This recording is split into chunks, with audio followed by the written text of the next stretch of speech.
오늘 마가복음 3장 말씀입니다. 복음서를 보면은 우리가 공간복음이라고 하죠. 그래서 마태복음 우리가 2장에 보면은 주인공 누가 나옵니까? 레위라는 사람이 나오죠. 레위가 바로 마태죠. 근데 레위 지파이면서도 하나님의 성전에서 그렇게 하나님을 찬양하고 경배하고 예배를 돕는 자야 되는데 지금 세관원으로서. 그래서 보면은 마태복음은 유대인을 위한 복음입니다. 그래서 유대인이 가장 갈망하고 대망한 사람 누굽니까? 바로 메시아죠. 예수님이 바로 우리의 왕이시다. 유대인을 위해서 복음을 이렇게 썼기 때문에 유대인의 복음, 또 예수님을 왕으로, 메시아로 강조하고 있습니다. 또 누가복음 같은 경우에는 누가는 직업이 의사입니다. 그렇기 때문에 오늘 손이 오그라진 사람에 대한 이야기도 누가복음에 보면은 오른손이 말랐다고 구체적으로 정확하게 디테일하게 되죠. 그래서 누가는 자세하게 아주 표현하고 있죠. 예수님의 말씀을. 그리고 예수님을 인자로 강조합니다. 성육신. 어떻게 하나님이 인간의 몸으로 오셨는가. 그리고 또 누가 자체가 또 유대인이 아니고 이방인이다 보니까 이방인의 시점에서 바로 인자, 바로 예수 그리스도를 하나님의 아들 인자로 강조를 하고 있죠. 그리고 오늘 마가는 바로 예수님 모습 한번 따라해 볼까요? 종으로 오신 예수님. 주님 나 이것도 해주세요 이 부탁을 들어드린 그런 종이 아니고 바로 하나님의 종, 인간의 종이 아닌 하나님으로 종으로, 하나님의 종으로 오신 바로 예수님. 이 부분을 또 그래서 종의 복음이라고 하죠. 이 부분을 가장 잘 이해했던 사람이 바로 사도 바울이었습니다. 빌립보서 2장에 보면 그는 근본 하나님의 본체시나 하나님이신데 하나님과 동등됨을 어떻게 하셨어요? 취할 것으로 여기지 아니하셨다는 거죠. 삼위일체시고 하나님이심에도 오히려 자기를 비워 종의 형체를 가지셨다. 무슨 형체를 가지셨다고요? 종의 형체를 가지셨다는 거. 그래서 사람과 같이 되셨다는 거. 이게 이 바울이 가장 크게 깨달은 것입니다. 그래서 신의 모양이 아니고 신이 바로 사람의 모양으로 나타나서 자기를 낮추시고 죽기까지 하나님의 누구요? 하나님의 종으로서 죽기까지 복종하셨으니 곧 십자가에서 죽으심이라. 고난당하는 종의 모습. 그렇기 때문에 하나님 어떻게 하셨다고요? 그를 십자가에까지 죽기까지 하나님을 따르는 종으로서 이러므로 하나님이 그를 지극히 높이셔서 모든 이름 위에 뛰어난 이름을 주신 줄 믿습니다. 그래서 지금 모든 수억 명의 사람들이, 수십억의 사람들이 하늘에 있는 자들과 또 땅에 있는 자들과 땅 아래에 있는 모든 자들이 예수의 이름 앞에 무릎을 꿇고 모든 입으로 예수를 주라 시인하고 고백하는 줄 믿습니다. 근데 무엇으로 오셨다고요? 종으로 오셨다는 거예요. 마가가 이거를 지금 강조하고 있는 것입니다. 그래서 지금 사도 바울은 빌립보서 보면은 이 마음을 품으라고 하는 거예요. 바로 예수 그리스도의 이 마음을 품으라. 어떤 마음이며? 바로 종의 마음, 섬김의 마음을 품어라. 이 마음이 바로 누구의 마음이다? 예수 마음이다라는 것입니다. 그래서 낮아짐의 마음, 종의 마음, 섬김의 마음, 결국 죽기까지 복종하시사 십자가에서 죽기까지 낮아지신 그 희생, 결국엔 십자가에서까지 우리를 위해서 희생, 낮아지심. 결국 어떻게 하십니까? 그렇게 낮아지셨기 때문에 하나님이 부활의 열매로, 첫 부활의 열매로, 영원한 열매로, 첫 열매로 하나님이 올려주셨다는 거예요. 만왕의 왕으로. 아멘. 그래서 이거를 따라가라고 사도 바울이 말하는 것처럼 이 마가의 복음은 바로 예수님, 하나님의 종으로서의 모습. 그러나 하나님께서는 그 낮은 자를 결국 영원한 열매, 영원한 생명, 영원한 영광을 맺게 해 주실 줄 믿습니다. 그래서 우리를 부활의 열매로 따라오라고 말씀하시는 것이죠. 오늘 본문으로 가세요. 우리 3장 1절 한번 다 같이 읽어볼까요? 예수님께서 시작.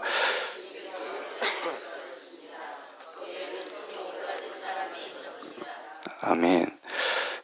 아까 좀 말씀드렸다시피 누가복음 6장에 보면은 어떤 손이 말랐습니까? 오른손이 말라 있습니다. 왼손도 아니고 오른손이 장애가 생겨서 얼마나 괴롭고 또 힘든 삶이었겠습니까? 이 회당은 오늘 보면 이 회당에 들어가셨다고 되어 있는데, 이 회당은 평안과 회복이 있는 예배 장소요, 또 작은 예배당과 같은 곳이죠. 그런데 오늘 이 사람은 하나님의 초소에 왔지만 여전히 그의 마른 손은 그를 늘 의기소침하게 하고 낙담과 절망 가운데 있게 했습니다. 그런데 바로 그 상황 속에서 누가 오셨습니까?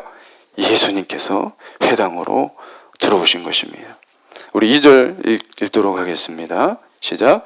사람들은 예수님을 고발하려고 그래서 안식일에 고쳐주시는지 지켜보고 있었다. 이 특이하게도 바리새인들은 예수가 병을 고쳐주는 것이 일종의 지금 뭐라고 하는 거예요? 일종의 일이라고 생각하는 겁니다. 이 안식일에는 절대로 허용될 수 없다고 여겼다는 것이죠. 그래서 다른 많은 사람들은 예수님을 뭘로 보고 있어요? 예수님을 바라보는 목적이 놀라움과 경이로움과 그 마음으로 하나님께서 어떻게 역사하시나, 예수님을 통해서 성령님께 어떻게 역사하시나, 하나님의 그 역사를 기대하고 바라보는데, 이 나름 사회 종교적 이 지도자들인 이 바리새인과 이 서기관들은 그들의 이 종교적인 이 기득권을 빼앗길까봐 이 노심초사하면서 이 생명을 살리는 하나님의 그 놀라운 은혜의 역사가 눈앞에 펼쳐짐에도 불구하고 하나님의 사람으로서는 상상할 수 없는 뭐 하려고 바라보고 있다고요? 사람들은 예수를 고발하려고 한다는 것입니다. 그러나 예수님께서는 그러한 대적자들로 인해서 결단코 두려워하지 않으시죠. 오히려 어떻게 합니까? 의도적으로 오늘 3절 말씀 보면은, 개역개정으로 보면은 예수님께서 사람들의 한 가운데 서라고, 그 가운데 일어나라고 이 손 마른 자에게 말씀을 하십니다. 우리 3절 한번 읽어볼까요? 시작. 예수님께서 일어나서 나오너라. 아멘. 일어나서 나오라고 하시는 거죠. 예수님께서는 손 마른 자를 고쳐주시면서 이 안식일이 뭐냐? 이 사람들이 지금 안식일을 빌미 삼아서 사람들을 죽이고 있는데, 영을 죽이고 있는데, 진정으로 안식일의 주인은 누구시라고요? 우리 2장 앞장에서 봤죠. 안식일의 주인은 오직 예수님. 예수님이 그 안식일을 만드신 분이다. 안식일의 진정한 의미를 바로 생명을 살리면서 의미를 성취하시는 것이죠. 예수님은 율법을 폐하러 오신 게 아니라 완성하기 위하여 오셨습니다. 율법의 안식일을 기억하여 거룩히 지키라. 그 진정한 의미는 단지 우리가 예를 들어서 현대적으로 비유한다면 오늘날 주일날 교회 오는 것 참으로 중요하죠. 그러나 그것이 다가 아니고 우리가 일상에서의 삶이, 주일뿐만 아니고 모든 우리의 6일간의 삶도 살려야 될 줄 믿습니다. 살아나는 거죠. 하나님의 말씀대로 살며 생명을 살리라는 것입니다. 그래서 하나님의 말씀 속의 율법은 원래는 생명이고 만물을 소생시키고 사람의 영혼육을 살리는 것인데, 오늘 4절 말씀처럼 우리 4절 말씀 한번 다 같이 읽어볼까요? 시작. 물으셨습니다. 안식일에 좋은 일을 하는 것이 옳으냐, 나쁜 일을 하는 것이 옳으냐, 사람의 생명을 살리는 것이 옳으냐, 죽이는 것이 옳으냐. 그러자 사람들이 아무런 대답도 하지 못했습니다. 하나님의 말씀대로 율법은 원래는 생명이고 다 살리는 거예요. 그런데 오늘 4절 말씀처럼 악을 행하게 하고 죽이는 이유가 무엇인가? 이 바리새인들이 수많은 사람, 이 손이 마르고 이 장애가 있으면 살려주는 게 기본이 아니겠습니까? 하나님의 사람은 그게 마땅한 일 아니겠습니까? 그러나 이 사람들은 이것을 통해서 사람을 올매이고 가두고 결국 죽이려고 한다는 것입니다. 그래서 우리가 첫 번째로 우리가 알아야 될 것은, 하나님의 모든 말씀은 우선 누구에게 비춰야 됩니까? 여러분, 우리가 성전에 들어갔을 때 이 짐승을 잡고 어디로 간다고요? 물두멍으로 간다고. 물두멍으로 하면 누굴 바라봐야 돼? 하나님의 말씀은 첫 번째로 남에게 비추는 게 아니고 1번으로 누굴 비추는 거예요? 나를 비추는 거예요. 하나님께서 말씀을 주신 이유가 무엇입니까? 십계명 예를 들어서 주셨어요. 누구에게 먼저 와야 돼요? 이 말씀이 나에게 와야 되죠. 하나님을 거룩히 섬기고 또 부모를 공경하고 그 모든 일, 뭐 도둑질하고 거짓말, 뭐 가는 모든 일들 먼저 누구에게 비춰야 되는 거예요? 말씀은 나에게 비쳤을 때 생명이 되는 줄 믿습니다. 말씀이 나를 찌르고 회개하고 돌아오고 해야 되는데 우리가 연수가 올라가고 뭔가 내가 조금 알고 안다고 하면은 말씀을 누구에게 비추기 시작해요? 상대에게 비추기 시작하는 거예요. 그럴 때 뭐가 되는 거예요? 결국은 우리는 잘못하면 사랑이 많으면 상관이 없어요. 그런데 그러지 못할 때가 많이 있다는 거죠. 우리 말씀을 적용할 때 뭘로 먼저 적용해요? 하나님의 마음이 아니고 내 감정, 내 판단, 내 유익, 내 입장, 내 기준으로 남을 비판하고 정죄의 도구로 율법에 쓰일 수 있다는 것이 가장 중요합니다. 하나님의 말씀은 누구에게 비치는 것이다? 나에게 비치는 것이다. 1번으로 나에게 비치는 것이어야 돼요. 그래야 사는 줄 믿습니다. 그래야 이게 약이 쌓여. 좋은 약은 입에 쓰자고 하지 않습니까? 그러다 뭐가 됩니까? 쓰지만 나에게 약이 되는 것처럼, 보약이 되는 것처럼. 그러나 오늘 바리새인들은 이 율법을 누굴 위해요? 나를 위해서 먼저 봐야 되는데 남을 정죄하는 데 쓴다는 것이 하나님의 마음이 아니고. 그래서 율법은 내가 아닌 남을 비추기 시작할 때 바로 정죄하고 판단, 결국은 어때요? 비극, 남을 죽이는 거죠. 결국은 죽이는 겁니다. 그런데 이 말씀은 온전히 나에게 비쳤을 때 뭐가 됩니까? 회개가 일어나고, 아멘, 생명을 살리는 역사가 일어나는 줄 믿습니다. 바로 예수님의 생명이 나에게 들어오는 거예요. 이 생명이 나에게 먼저 들어와야지. 내가 지금 죽어가고 있는데. 그래서 하나님의 율법은 원래는 살리는 거예요. 뭐가 됩니까? 그러네? 이 바리새인들에게는 남에게 비추다 보니까 율법이 아니고 뭐가 돼요? 율법주의가 되는 거예요. 먼저 나에게 비춰야 되는 거예요. 순서가. 그래서 우리는 자신이 이미 완벽하다는 이 바리새인들, 그런 생각, 그렇기 때문에 어때요? 율법이 들어도 어떻게 됩니까? 나에게는 관대해지는 거예요. 나에게는 관대해져요. 그런데 어때요? 남에게는 예수님께 그러셨죠. 너에 있는 뭘 빼라? 들보를 빼라. 야, 이렇게 이만한 들보를 너는 눈에 가지고 다니면서 남에게 있는 티끌을 빼려고 하냐? 깨끗하게 하려고 하냐? 오직 주님만이 하실 줄 믿습니다. 네. 그래서 이 말씀은 나에게 먼저 비춰야 되는 거예요. 그래서 우리 5절 한번 읽어볼까요? 5절 시작. 분노하시며 주위를 둘러보시고 사람들의 마음이 굳은 것을 아시고 슬퍼하셨습니다.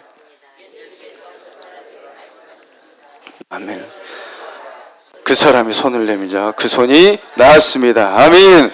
오직 치료하시고 오직 고치시고 살리는 일은 우리 예수님밖에 없는 줄 믿습니다. 예, 예수님께서 하시니 바로 이 자가 마른 손이 생명력이 도는 것이죠.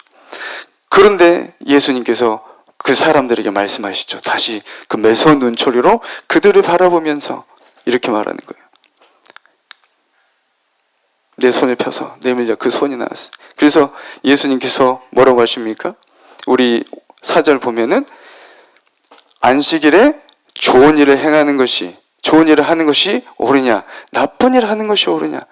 옛날 성경 개역개정으로는 선을 행하는 게 옳으냐, 악을 행하는 게 옳으냐. 우리는 살려야 되는 줄 믿습니다. 살리려면 그 말씀이 먼저는 누굴 통과해야 된다고요? 나를 통과해야 된다. 나를 통과해야 된다. 그럴 때 살린다. 이 말씀으로 율법의 잣대로 남을 보게 될 때 바로 그 율법은 선한 기능을 하지 못하고 죽이는 율법주의가 된다는 것입니다. 그래서 예수님께서 말씀하시는 거죠. 남을 유익하게 하고 생명을 살리는 것이 바로 율법의 기능이다. 아멘. 하나님의 말씀을 주시는 것은 바로 우리를 살리고 남을 살리라고 주신 줄 믿습니다. 어려운 일이 있는가 그런 자들 생각하고 도와주라는 거예요. 내가 할 수 있는 한에서. 내가 돈이 없으면 뭘로 도와줘요? 내가 친절로서, 내 힘으로써 도와주고, 건강으로서 도와주고, 또 죽어가는 영혼 전도하는 것, 하나님을 믿게 하는 것, 가장 큰 생명을 살리는 일인 줄 믿습니다. 예. 그러나 율법의 법조문에 얽매여서 이건 이렇고 저건 저렇고, 사랑과 관심과 배려가 없는 삶, 바로 선한 삶이 아닌 악한 삶, 결국 남은 남을 죽이는 삶이죠. 그래서 6절을 보면 우리 한번 다 같이 또 읽겠습니다. 시작. 거기를 떠나 헤롯 땅 사람들과 함께 누굴 죽일 계획? 예수님을 죽일 계획. 예수님을 죽일 계획. 결국은 죽인다는 거예요. 결국은 죽인다는 거예요. 그래서 우리는 어떻게든지 살리는 사람 되어야 될 줄 믿습니다. 그러한 사람 뭐예요? 마음이 5절 보면 이 자들이 어떻다고? 예수님이 통분히 여기셨어요. 예수님이 우리 그때 지난 미가에서 보셨다시피 사랑과 믿음이 있기 전에 뭐가 있어야 된다고? 정의. 하나님의 말씀에 따른 정의. 그 의분이. 그래서 여러분 요한복음 보면 성전 가셔서, 성전이 굉장히 중요한 곳이잖아요. 예배 드리는 곳에 뭘 엎으셔요? 이 돈 노려 장사 엎어버리잖아요. 그런 의분으로 나가시는 거예요. 그리고 그들이 마음이 어때요 지금? 땅땅 굳어있어요. 돌과 같은 마음이. 하나님의 말씀이 이제 뿌려져도 말씀의 씨가 들어가질 않아요. 내가 마음이 옥토가 되어야 하나님의 말씀이 들어갔을 때 바로 그것이 썩고 내가 죽고 내가 낮아지고 내가 없어져서 결국은 수백의 열매, 바로 100배의 열매를 거둘 줄 믿습니다. 그래서 늘 말씀으로 나를 보고 나를 낫게 하고 바로 날 회개하고 돌이키고 내 마음이 옥토가 돼야 되는지 늘 마음으로 우리를 비춰야 된다는 것입니다. 그래서 또 그 사람이 손을 내밀자 그 손이 나았다고 합니다. 앞에 보면은 예수님께서 치유하실 때 뭘 보세요? 그 사람이 믿음이 있으니까 믿음이 있는 걸 보시고 치유하셨다 하고 여러 부분이나 혈루병 여인도 그렇고, 그런데 이 부분에서는 그런 게 없습니다. 예수님께서 말씀하시면 어때요? 베드로처럼 깊은 바다에 가서 금을 던져라 하니까 그 말씀에 의지해서 던졌을 때 고기가 잡혔던 것처럼 이 사람도 어때요? 예수님께서 말씀하신 대로 순종했을 때 예수님의 역사가 일어나는 줄 믿습니다. 예수님 말씀에 순종하는 자에게 바로 기적이 일어나는 것이죠. 우리 7절 이제 또 다른 제목이 뭡니까? 많은 사람들이 예수님을 따르는 것이죠. 그래서 예수님께서 9절 보시면 몰려든 사람들이 너무 많아서 제자들을 배를 준비하라. 많은 사람을 고치시고 특별하게 병을 고치시고 귀신을 쫓아내시고 그 모든 것 다 누가 하시는 일입니까? 예수님이 하는 일인 줄 믿습니다. 예수의 이름으로 귀신이 쫓아나는 줄 믿습니다. 예수의 이름에 권능이 있는 것이에요. 예수님의 이름으로 역사가 일어나는 것입니다. 그러나 여러분 중요한 게 있습니다. 예수님께서 오셔서 병을 낫게 하시고 수많은 귀신을 쫓으시고 수많은 살리는 일을 하셨어요. 그러나 그 모든 일이 그것이 목적이 아니라는 거예요. 여기서 마찬가지로. 그래서 이 귀신, 마귀가 그러죠. 11절 보면 더러운 귀신, 당신은 하나님의 아들이십니다 했을 때 드러내지 못하도록 하셨다. 하나님의 때가 되지 않았다는 것이죠. 중요한 게 뭐냐면 여러분 서울로 우리가 지금 간다고 하면 뭐가 계속 있어요? 서울 가기 전에 표지판이 있다고요. 서울 지금 몇 킬로 남았다고 계속 보여주는 거예요. 그거를 사인이라고 해요. 사인. 그래서 예수님께서 그 행하신 그런 기적과 이사를 영어로 뭐라고 하면은 미라클러스 사인이라고 하거든요. 쉽게 말해서 우리가 서울로 갈 정착지는 서울이에요. 그럼 뭐가 계속 있는 거예요? 게시판이 계속 있어요. 서울 지금 몇 킬로 남았습니다. 몇 킬로 남았습니다. 몇 킬로 남았습니다. 예수님께서 그 모든 일을 수많은 일을 행하신 건 뭐예요? 그게 목적이 아니라는 거예요. 그래서 수많은 사람들 어때요? 떡도 주고 고기도 주네. 내가 먹을 것도 주네. 예수님 만나니까 내 병이 고쳐지네. 예수님 만나니까 귀신이 떠나네. 이걸로 끝나면 안 된다는 거예요. 예수님께서 이걸 보여주시면 이제 마가복음 마지막까지 나옵니다만 뭐가 목적이 최종적으로 결국은 자기가 죽으세요. 뭘 보여주시려고? 영원한 생명의 부활이 있다는 것을 보여주시기 위해서. 아멘. 바로 영원한 생명이 있고 천국이 있다는 거예요. 그래서 회개하는 이유가 뭡니까? 왜 예수님께서 동일한 복음을 외치셨어요? 회개하라. 천국이 왔다. 천국. 예수님께서 가장 우리에게 큰 선물은 무엇입니까? 바로 천국의 선물인 줄 믿습니다. 이걸 위해서 하나님께서 복음을 우리에게 허락하시는 거예요. 그래서 우리가 결국은 뭐예요? 표지판에만 머무르면 안 되잖아. 좋네. 여기서만 그치면 예수를 모르는 거예요. 어디까지 가야 된다고? 결국 서울까지 가야 되잖아요. 결국 우리는 천국까지 가야 될 줄 믿습니다. 바로 또 예수님께서 말씀하시는 거예요. 이 땅에서 너의 마음의 천국을 이루라. 이 땅에서 예수와 함께 동행할 때 바로 천국에 갈 수 있는 것이지, 예수님이 안 계시는데 어떻게 천국에 갈 수 있겠습니까? 이 땅에서 천국을 이루라는 말씀은 예수님과 동행하라. 그러나 이 땅에서만 머무르지 말아라. 바울이 그러잖아요. 모든 것 다 포기하고 서울대보다 더 좋은 데 나오고 로마 시민과 그걸 다 배설물로 여긴 이유가 뭐예요? 더 귀중한, 비교할 수 없는 가치. 고린도전서 15장 부활절을 말하잖아요. 예수 그리스도가 제일 중요하다. 예수 그리스도 부활이 생명이다. 영원한 생명이 중요하다. 그래서 어떤 소망입니까? 이 땅의 소망이 아니고 하늘 소망으로 우리는 살아가야 될 줄 믿습니다. 그래서 이 귀신들도 뭘 알아요? 귀신처럼 예수님이 하나님의 아들이심을 아는 거예요. 귀신도 아는 거예요. 그러나 여러분 잘 아시다시피 점이나 모든 안 좋은 것들, 구슬하고 이 악마의 이 귀신의 이 점들은 귀신같이 알아맞혀요. 그래서 작은 것들을 우리에게 줘요. 그런데 결국은 우리를 어떻게 해요? 망하게 하는 거예요. 결국은 우리를 사망에 이르게 하는 거예요. 근데 예수님 어떻습니까? 예수님 만나고, 예수님도 마찬가지셨잖아요. 성령님 받았어요. 우리가 성령 세례 받으면 어때요? 할렐루야죠. 와, 능력 받았다. 와, 생명 얻었다. 너무 좋다. 근데 우리 앞에 봤잖아요. 1장에 보니까 어떻게 돼요? 성령께서 이끌으셔가지고 어디로 가게 해요? 광야로 가게 하신다니까요. 시험의 길로 가게 하세요. 그 시험 가운데 뭐가 나와요? 예수님 믿었는데 우리가 이제 홍해만 건너면 할렐루야 할 줄 알았는데 뭐가 펼쳐지는 거예요? 광야가 펼쳐져요. 그곳에서 예수님도 어때요? 동일하게 뭘 받으셨어요? 시험 받으셨다니까요. 왜요? 천국 가야 되기 때문에. 누가 도구가 됩니까? 마귀가 도구가 되잖아요. 그곳 가운데 우리가 어떻게 하라고? 너 목적지를 분명히 하고 누구와 동행해야 된다? 예수님 뭘로 이기셨습니까? 하나님의 말씀으로 이긴 줄 믿습니다. 우리도 삶 가운데 뭘로 이겨야 됩니까? 하나님의 말씀으로 이겨야 될 줄 믿습니다. 우리의 인간적으로는 고난이, 인간적으로 예수님보다 다 고난밖에 없어요. 솔직히 고난과 비명이 터져 나오는 우리의 삶 가운데서 누굴 붙잡으라는 거예요? 말씀으로 성령 충만하라. 그것을 통해서 뭐가 되는 거예요? 우리 욥을 보십시오. 뭐가 되는 거예요? 고난을 통해서 성장하잖아요. 하나님을 이제는 어때요? 내 눈으로 본다. 귀로만 들었는데 우리가 차원이 높아지는 거예요. 우리가 이제는 나도 살리고 누구도 살릴 수 있는 실력이 길러지는 겁니까?